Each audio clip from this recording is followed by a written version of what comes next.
Good morning. मी प्रियंका. आपल्या excellence learning झोनमध्ये तुम्हा सर्वांचं मनपूर्वक स्वागत आहे. तर आजचा टॉपिक आहे do, does and did. Do, does, did हे कधी व कसे वापरायचे ते आज आपण बघणार आहोत. फर्स्ट आहे डू अँड डज. डू आणि डज हे आपण वर्तमान काळात वापरतो अँड डीड हे आपण भूतकाळात वापरतो. हे हेल्पिंग वर्ब म्हणून ओळखलं जातं. तर डू आणि डज हे आपण सब्जेक्टच्या नंतर वापरतो. सब्जेक्ट म्हणजे काय?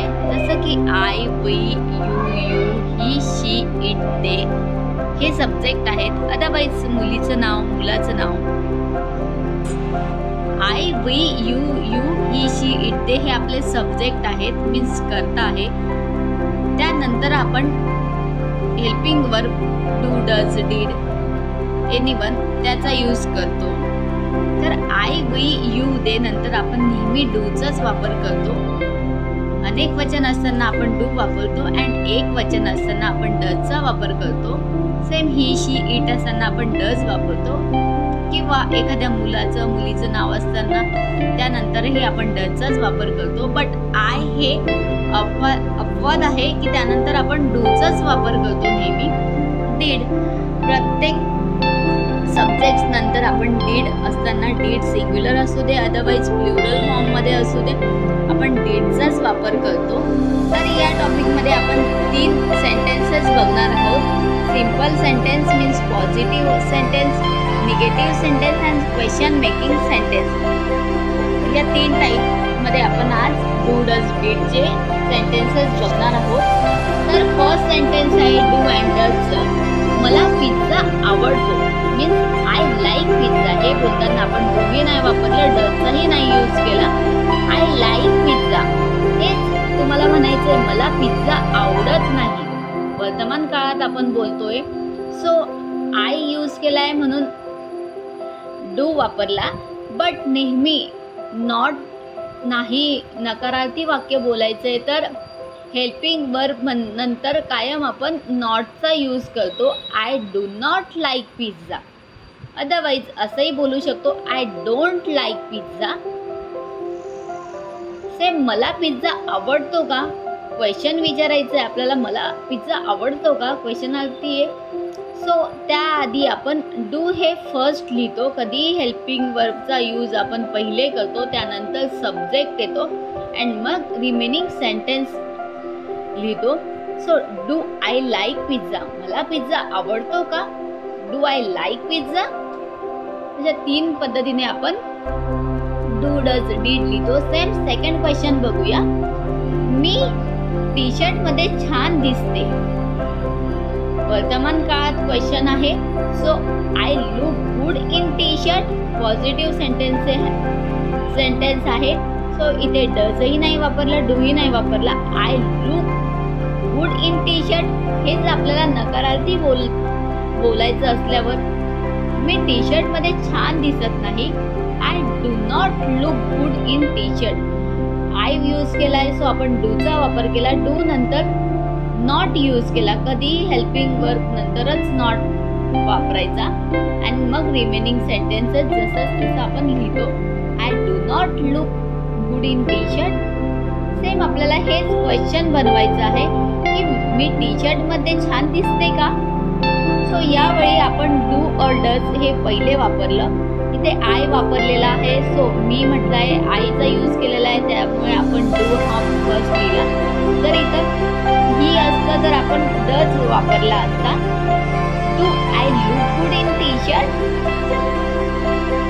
Third question. श्लोक खेळायला जातो. श्लोक गोज टू प्ले. या ठिकाणी सिंग्युलर फॉर्म आहे. श्लोक सब्जेक्ट श्लोक यूज केलेला आहे.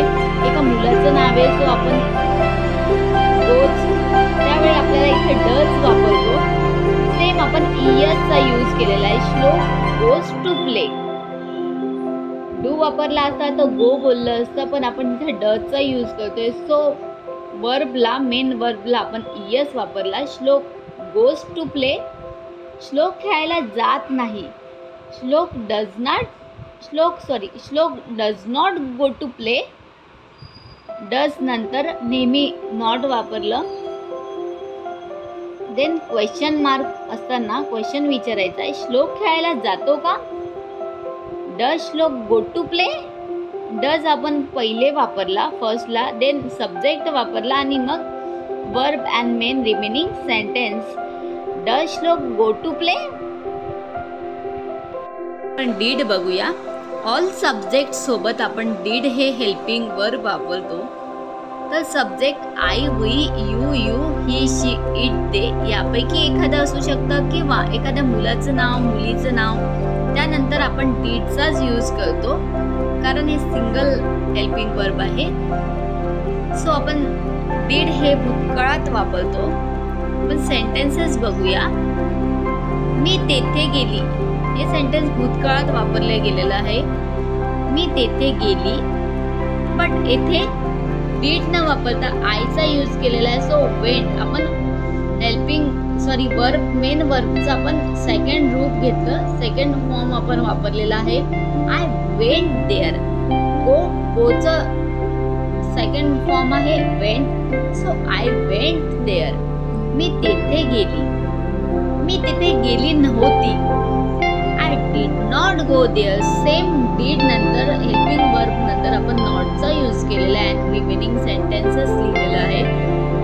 I did not go there किंवा आय डिडंट गो देअर असंही म्हणू शकता किंवा I did not go there. मी तेथे गेली होती का? सेम डीड आपण पहिले वापरला, हेल्पिंग वर्ब आहे तो आपण क्वेश्चन मार्क असताना अदरवाइज प्रश्नार्थक क्वेश्चन असताना आपण डीड हे पहिल्यांदा वापरतो. देन सब्जेक्टचा यूज करतो आणि मग रिमेनिंग सेंटेन्सेस लिहितो. Did I go there? Did I go there? मी तिथे गेली होती का? देन नेक्स्ट क्वेश्चन आहे, मला जायचे होते.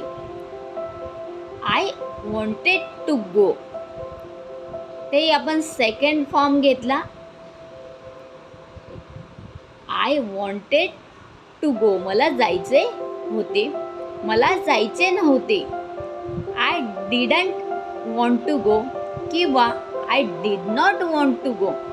डिड नंतर नेहमीच आपण नॉटचा यूज केला. I didn't want to go. मला जायचे होते का? तर हे क्वेश्चन आहे, क्वेश्चन मार्क आहे. सो आपण आधी डीडचा वापर केला. डीड हे पहिले कधी आपण हेल्पिंग वर्ब वापरतो क्वेश्चन असताना, क्वेश्चन मार्क असताना. Did I want to go second रूप घेतलं. सेकंड फॉर्म आपण हेल्पिंग वर्बचा नेहमी क्वेश्चन आधी डीड वापरला तर आपण सेकंड फॉर्म यूज करतो. Did I want to go